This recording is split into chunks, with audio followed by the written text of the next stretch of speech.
com o estudo de clima de mudança,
Okay, so we start being city.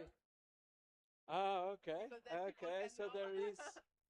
I think they will recognize it. Even.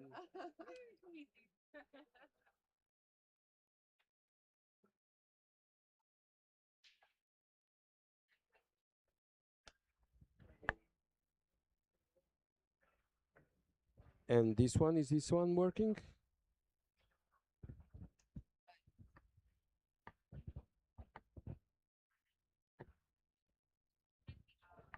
Okay, that works. No, what's All right, we're just getting started.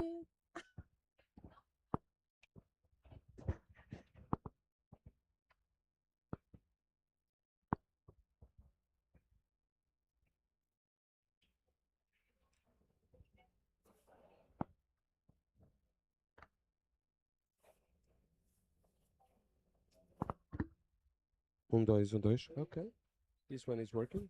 And is yours working also? Mine is working. Yeah, perfect. Yes. You all have a. Do you have a mic? No, We have to share. there are only two mics. So Maybe you can pass one to them Yeah. and it. Thank you. All right. Well, I think we're already 3 minutes past the time, so we might start now. Put your headphones, everyone. All right. Well, thank you so much for joining today in this session, hosted by Proveg Portugal, who is not here today, but I'm happy to represent as Proveg International. We're going to talk about low carbon diet in Portugal and Denmark. And I have with me three amazing speakers that I will shortly introduce before we move on to the panel. So we have Sarah Monerino Pires, who is at the University of Aveiro and also working for the Common Home of Humanity as a president. Then we have Francisco Ferreira, who is affiliated with the Universidade Nova de Lisboa and the Center for Environmental and Sustainability Research. And finally, we have Rune Christopher Dragsdahl from the Vegetarian Society of Denmark and the International Vegetarian Union. So welcome, everyone. I would like to start with Rune because, yeah, we all know of the amazing Denmark's action plan for plant-based food. It's the first of its kind worldwide. I would like to know what were the decisive factors behind this adoption and which lesson from Denmark's experience could Portugal and the rest of the world most directly apply, particularly regarding environmental gains, financing, innovation, and job creation. The floor is yours, Rune. Yeah, thank you so much. And So thank you so much for inviting us here for me for this panel. And we're really grateful with Portugal, because Portugal, together with Denmark, is actually really moving on to advance plant-based proteins in Europe at the European level, where both Portugal and Denmark are currently the two most countries that are ahead and trying to get more countries on board within the EU. Um, so um, so, the Danish context is that we have to remember Denmark is a country that is quite famous for animal production. We do have a very large livestock sector, and that has been dominant for a long time. And Denmark is still having that and still developing this. So what we have been looking into, how can we ensure that Denmark is also diversifying and also developing a strong plant-based sector? And that has required many things to get to that point. Um, First of all, in 2019, these were the climate elections. Some people might remember in Europe, the European Parliament elections were quite inspired by Greta Thunberg demonstrations at that time. And the same happened with the Danish national elections in 2019. So that did put pressure on the government to put an ambitious climate goal, climate target of a reduction of 70% by 2030. That in itself is not, ensuring a food systems transition, but it does push to a point where, within some years after that, Danish politicians realized that okay, the agricultural sector is really is going to be an interesting challenge for the country in order to reach 70% and even go beyond that and carbon neutrality someday. So what happened was that there are many stakeholders in Denmark who are focusing on how can we keep improving or intensifying the livestock production, but we were looking into putting the plant-based foods as a solution there to say, if we invest in plant-based foods, that can contribute. And so we've been focusing a lot from the Vegetarian Society of Denmark side on saying, how do we get more plants? How do we invest in plants? So not so as a pathway. And by having that attitude, you can see the farmers have felt that then we are not attacking them. It's more about inspiration, about innovation, about possible economic growth, possibly new jobs. And in that way, the Danish Farmers Association reached out to us from the Vegetarian Society of Denmark and said, let's make a joint strategy for plant-based foods, to call for the government to do something similar. And this was really instrumental. So the fact that there's been trust building between unlikely stakeholders. And the beautiful thing is, I know the similar thing has happened in Portugal, a similar trust building exercise between the farmers and the Proveg Portugal. So this is really crucial, I think, than reaching out to each other, talking with each other, listening to each other. And that in turn made the government much more open, since there was less of a war going on between organizations. So it was easier for the government to come with open arms. And then from the government's perspective, apart from this being a climate solution, it's a public health solution in terms of it can reduce the burden of dietary-related diseases. And also, again, it's seen as a business and innovation and market opportunity. So there are many good reasons coming together, but if you ask different political parties in Denmark, some will motivated by climate, some by health, others by business and innovation and growth.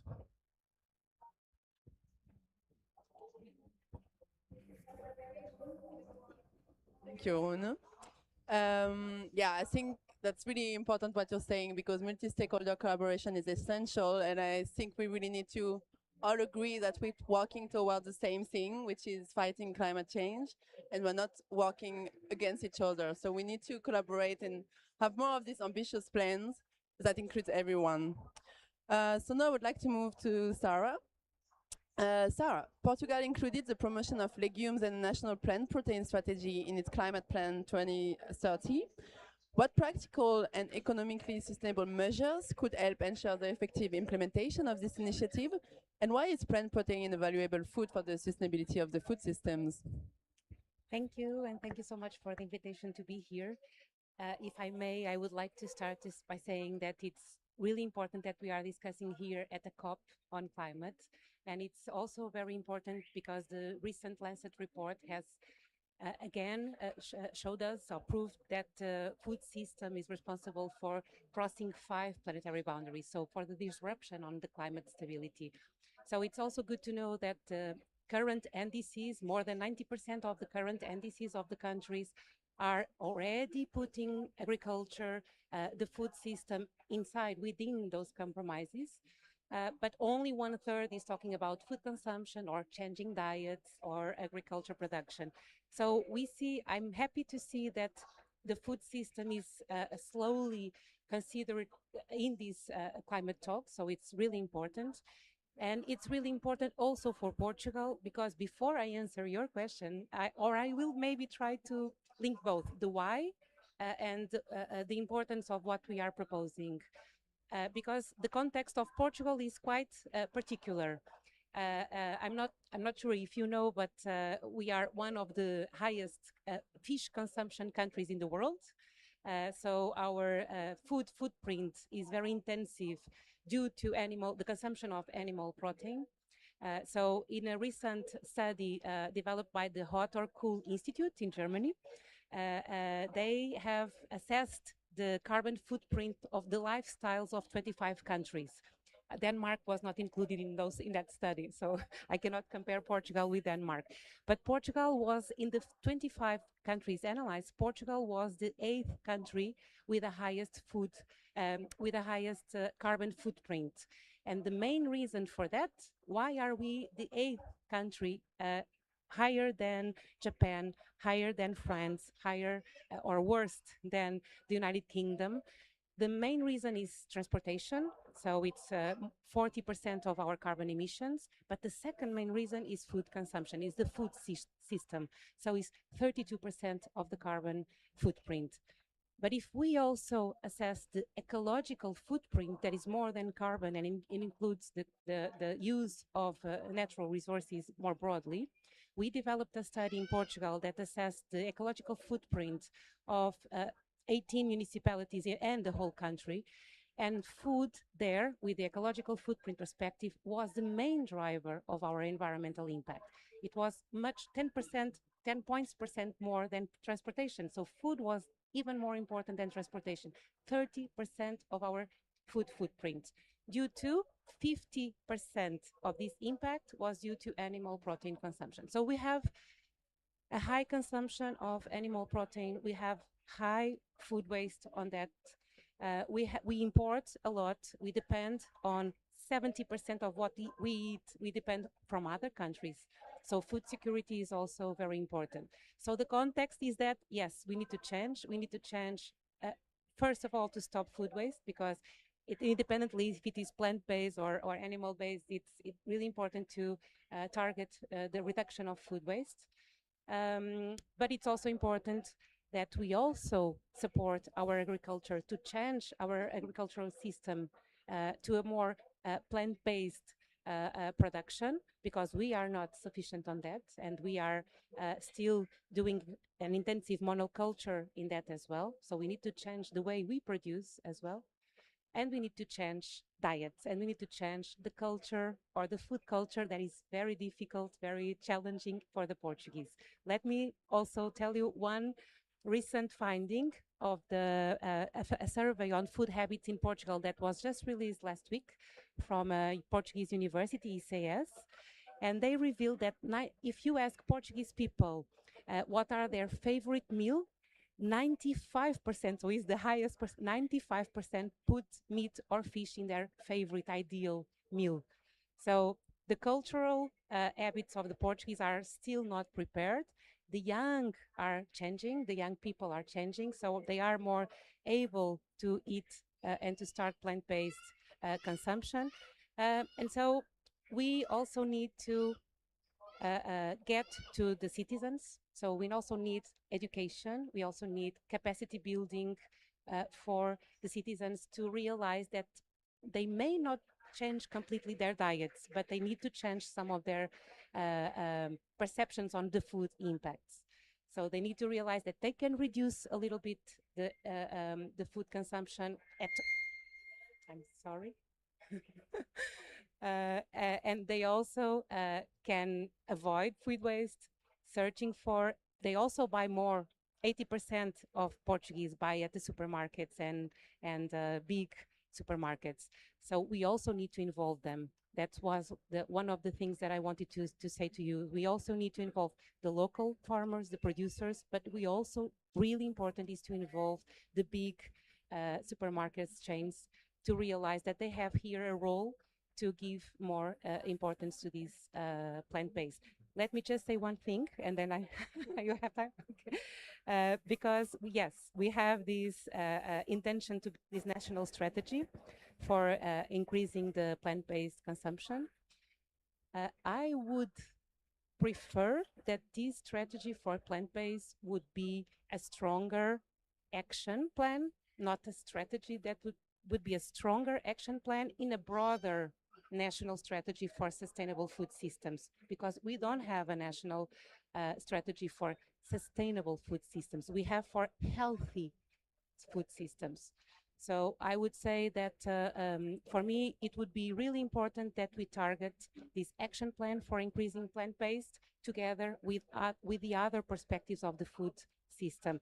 Because if you look at our national plan on energy and climate, what they propose, the sectors they involve for developing this strategy for plant-based is agriculture, health, and circular economy. Environment is not mentioned there. And that's something very interesting, because if you see all the policies and all the key policy agenda issues on the Ministry of Environment, food is not in Portugal. Food is not a concern of the Ministry of Environment. It's a concern of the Ministry of Agriculture, of Health, Education, but not environment, at least as a strong position that it is a strong environmental problem. Okay, I stop by here. No, oh, good. No, that makes fully sense, and that makes me think of the Belém Declaration on Plant-Rich Diets that Proveg will launch. We're advocating for a national action plan for plant-based food to be integrated in broader climate plans, and I think that's what we need, because everything needs to be included in the solution. So yeah, I fully agree. And I appreciate what you said at the beginning about food system being discussed at COP. It's been a few years now that food system agriculture are taking a bigger part of the agenda, but we need a bit more. So I'm happy to see more and more events about food, but I hope also in the negotiation it's going to be more and more in the future, even though the time is limited, but we can do it.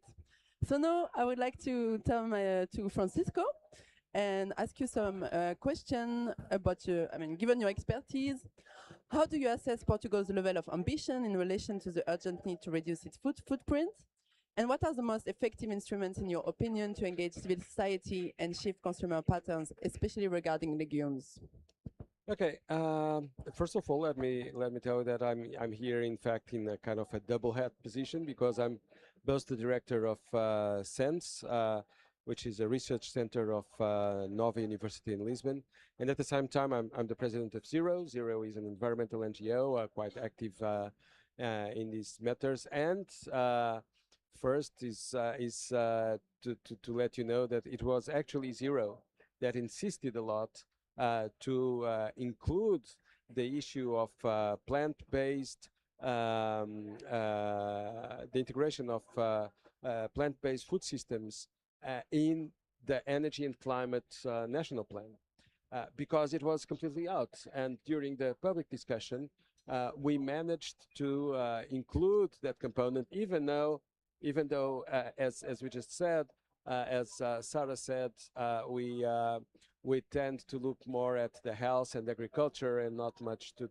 the environment in terms of the footprint. When we know that it's when we look broadly, we should have an integrated vision of the impact.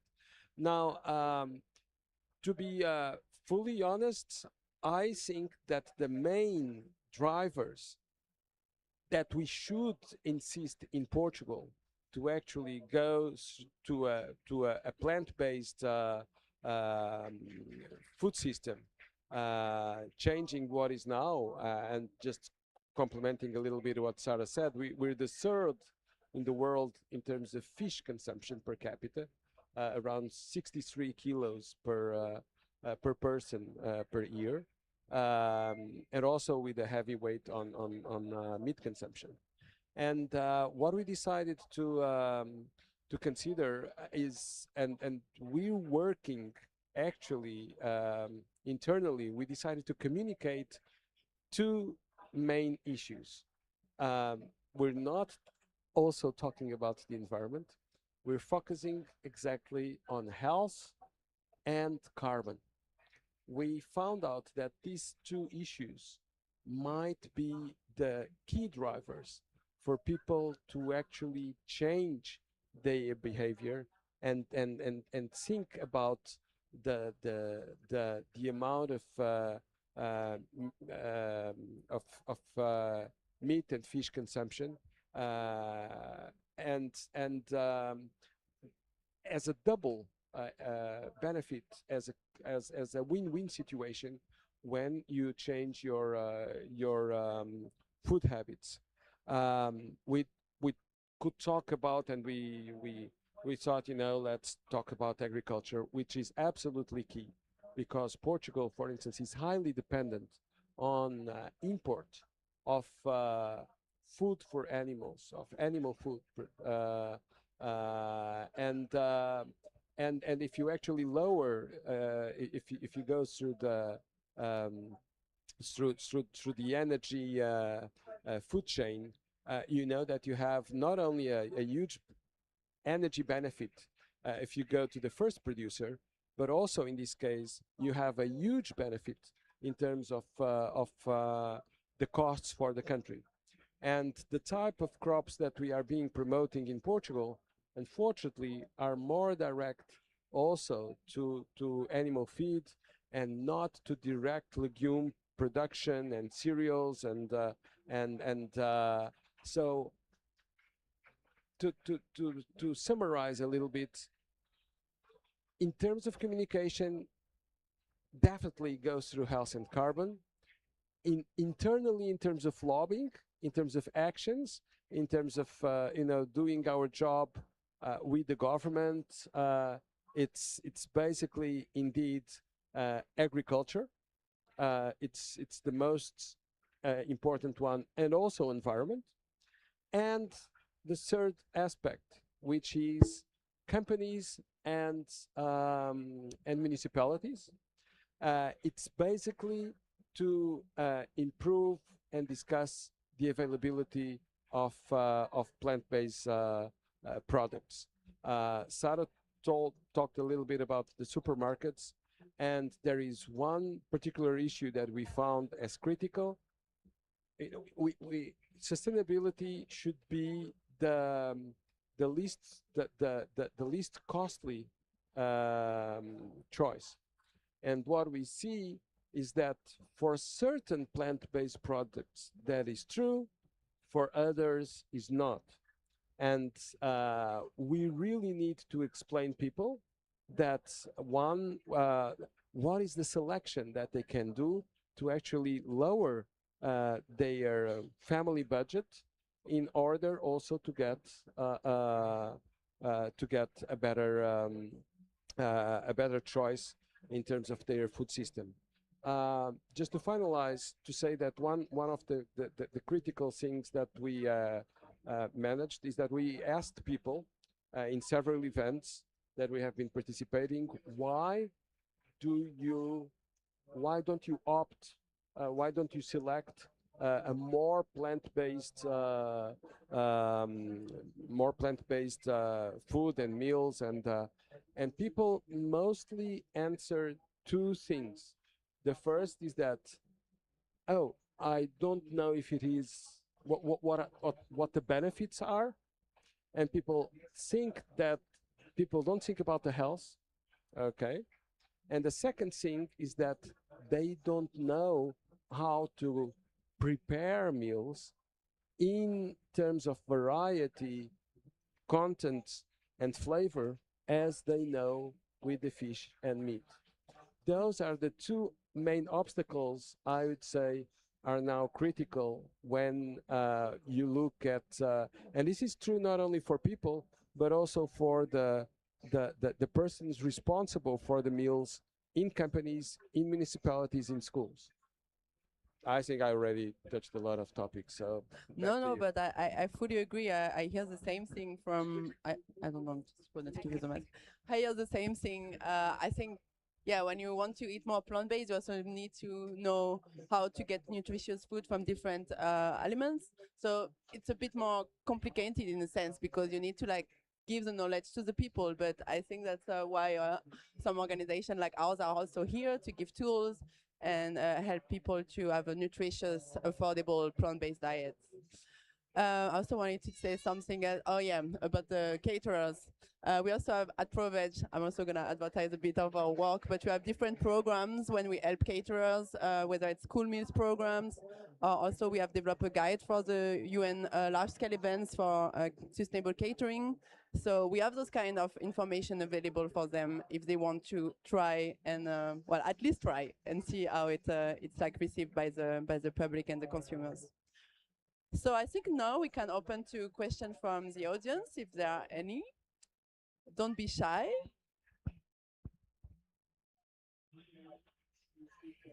If not, can I comment something? Or there Of is, course. if there is a question, while they start thinking on the question. Go for it. Well, just to comment on something that Francisco mentioned, that it's very important, the role of the municipalities, the role, if you want to do a strategy to increase plant-based consumption, you have to do it in a multi-level perspective. You have to enforce the local municipalities to implement those strategies. If you look at local municipalities in Portugal, local governments, you cannot find food policies, you cannot find food departments, people working only, or they are working only on the food perspective for schools and for the health perspective. So we don't have this involvement of local municipalities. So it's very important to involve local municipalities and to use public procurement to start putting these criteria in the rules for buying food.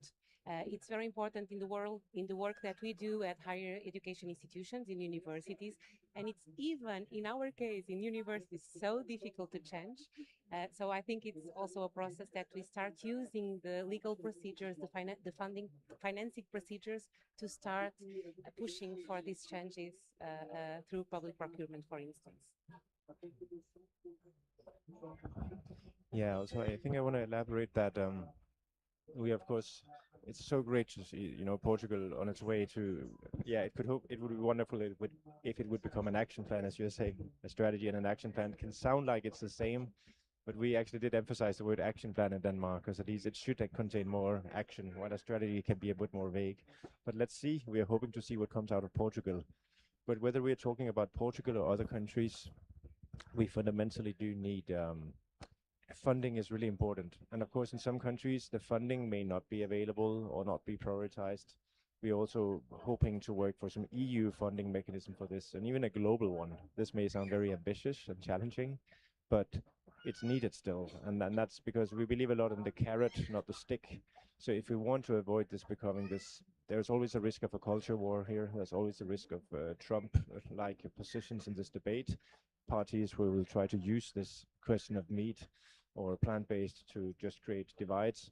I do think incentives and carrots are important, and then someone has to pay the bill. So at least from the Danish case, this has been prioritized, and there's the plant-based food grant that supports the action plan. And what is really great is we can see what it has actually done. It has engaged a huge number of stakeholders to apply for the funding, and that can sound obvious because who does not want funding? But also you need to spend a lot of time writing the application. But so it is mobilizing anyone from sometimes just two or three farmers who are sending a joint applications to the entire farmers association, to the hospital kitchens, to the municipalities, to startups, to scale-ups, to large companies, to universities, to green NGOs, often in collaborations, because collaboration is being encouraged. That will increase your chance to get funding. And what we can see is it does encourage good ideas, it does encourage collaboration, and at least to me, that's in itself a success. We can't measure success that early in Denmark. It will take time to show whether Denmark is really moving something here. But what we can see is at least happening is that virtually all stakeholders working on food are aligned on this issue in Denmark and saying, yeah, more plants on the plate, and let's try to increase the production from farm to fork. So the fact that there's goodwill and bridge building and money behind it has made that situation possible. And I think that context in itself is helpful for the hopeful next step. Then let's see if we can prove in Denmark that this will make a difference. But I'm confident. I love some two concrete examples I often mention is the farmer schools, the agricultural schools applied for a grant and got funding to integrate legumes deeper into the curriculum, and the kitchens of the agricultural schools. And the hospitality college received funding to develop a new plant-based chef degree. These are just two examples, but I believe they're deeply structural influences that will influence the next generation of farmers and also the next generation of chefs. That's a question.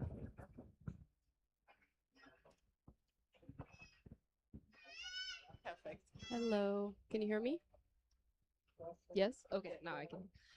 Hi everyone, my name is Dara. I work with World Benchmarking Alliance, and I was curious to know if you have engaged with large companies on this matter, and what has been the receptiveness, and has there been any progress to shifting portfolios to more plant-based options in your countries? Sorry, in which sector? Sorry, among which? The private sector, like in food and ag. In food and ag. Yeah. Me or you? I can start by saying that no. Well, at least from our side. But I know that some big supermarkets are already involved in assessing the consumption of food habits of their consumers, and they are involved in knowing more, and they are involved on, for instance, developing surveys at the national level to understand the habits of the Portuguese. So I think they are concerned. I don't have experience of involving them. I think they are crucial to be involved. I was saying something, but I forgot. But I don't have so far realized that their involvement is so critical right now in Portugal. Yeah, so as I mentioned, I would say there is private sector buy-in the sense of they are developing projects and being engaged in various ways. But I think if we're talking about, for example, product development, what we can see is that the big play, I think many of us are actually, we cannot actively encourage specific companies to apply for the funding from the Danish plant-based food grant, but I can still express my view. I'm a board member of the plant-based food grant in Denmark. There's 11 board members and one from the Vegetarian Society of Denmark. I know some of us are really hoping that Danish Crown or Arla, the big animal giants, would actually apply for funding. And so far, it's publicly available who has applied and who has received, and they have hardly applied for funding so far. And that's a bit actually strange because they can get quite a lot of funding. But in their case, they would also need, often there's some EU state support rules, so they would need some co-funding. So they could probably receive a few million euros for some ambitious R&D stuff, but then they would also need to put some money on the table of their own. So we're waiting to see that. So far, I would say it's mostly scale-ups and startups.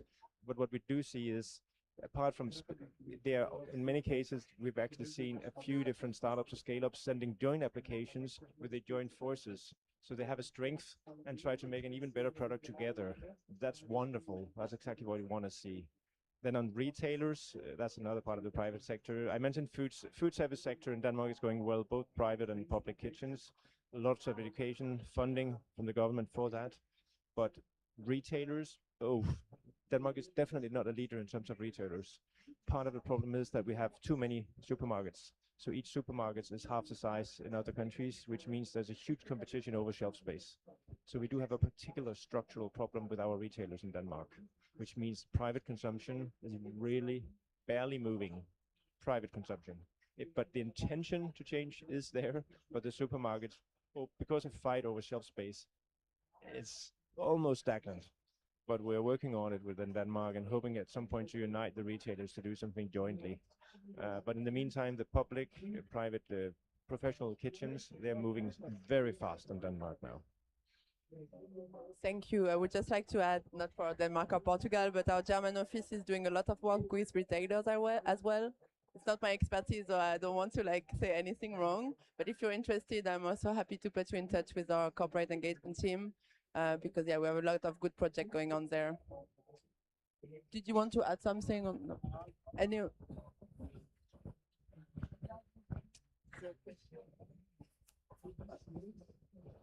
Olá, good morning.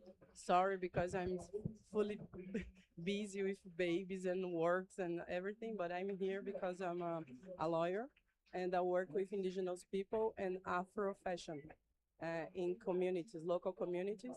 And I'm a part of a company. I have my own company about zero waste. It's about, and we do compostaging. I don't know the name in English. And we have a project with the local communities and to rescue the ancestors' culture. And in Brazil, we have a big problem with health problems in indigenous people because they learn the white food and they are dying with diabetes and dying from many sickness from food. And we are trying to do an alliance with many people interested to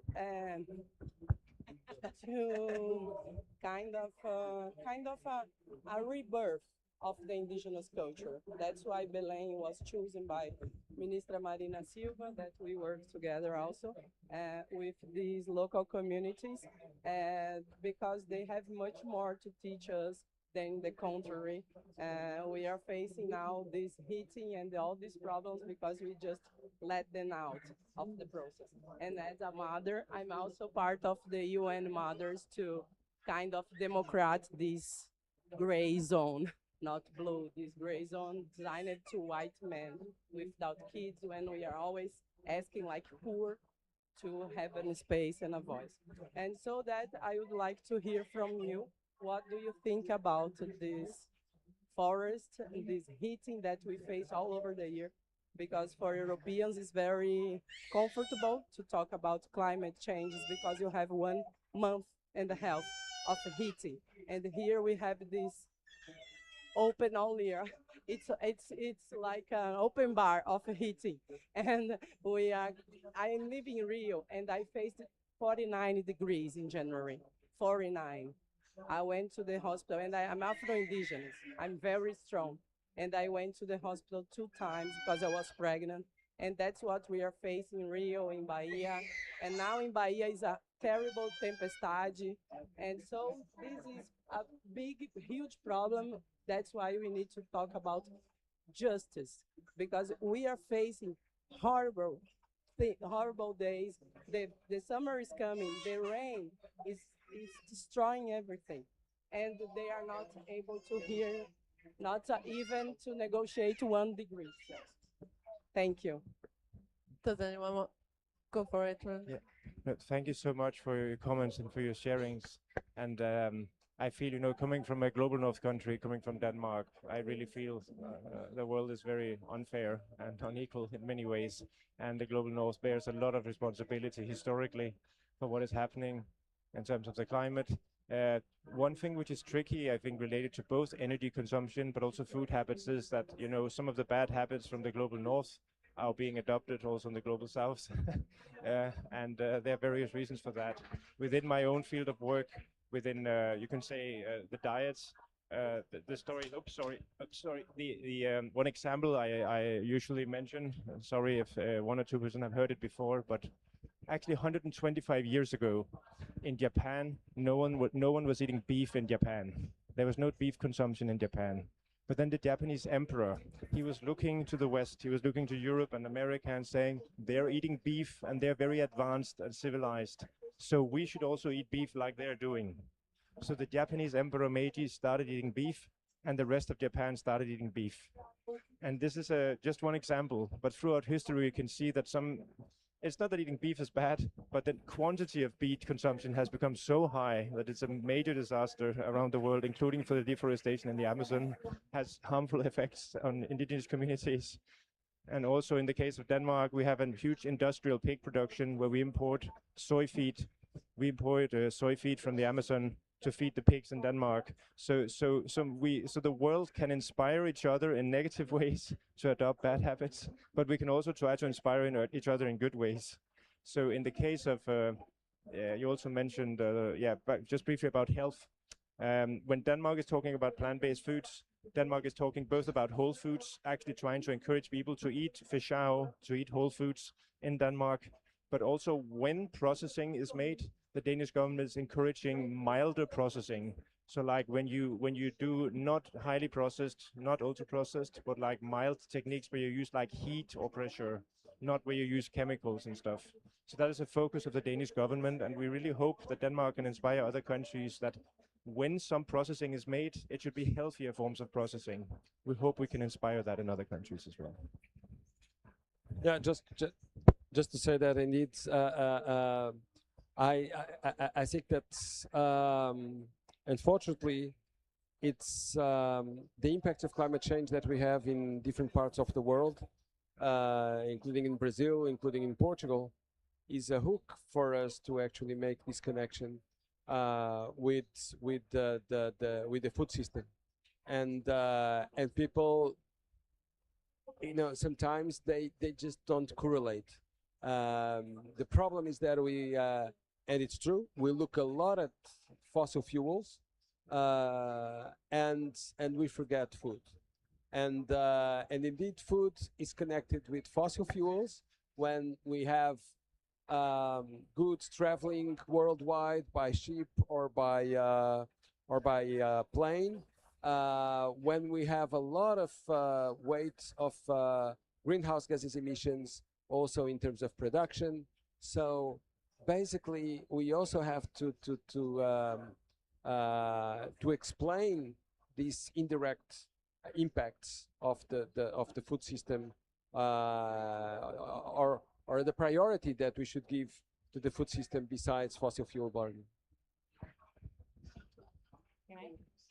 Well, first of all, I want to congratulate you for being here as a mom, as an indigenous people, and fighting for this cause here with your baby.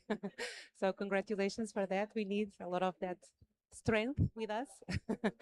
And I would like to say the unfairness of the system is a part that we didn't discuss here so far. And Brazil actually also inspire us because it has a law that obliges 30% of the food that is being purchased to come from local agricultures, family farmers. And in Portugal, we don't have that. But I would like to say that we also have very committed communities in Portugal that are trying to change very local experiences and are trying to do their best to change the way they produce food, because agriculture is a way. It is the only sector that can provide greater ecological systems. It can stock carbon better. It can improve biodiversity through the way we produce food. It can improve the water cycle. It can improve all the soil quality. So agriculture is really key to, if we change the practices, if we do it in different way, if we do it with local knowledge, and with local families that we are losing, local farmers, family farmers in Portugal as well.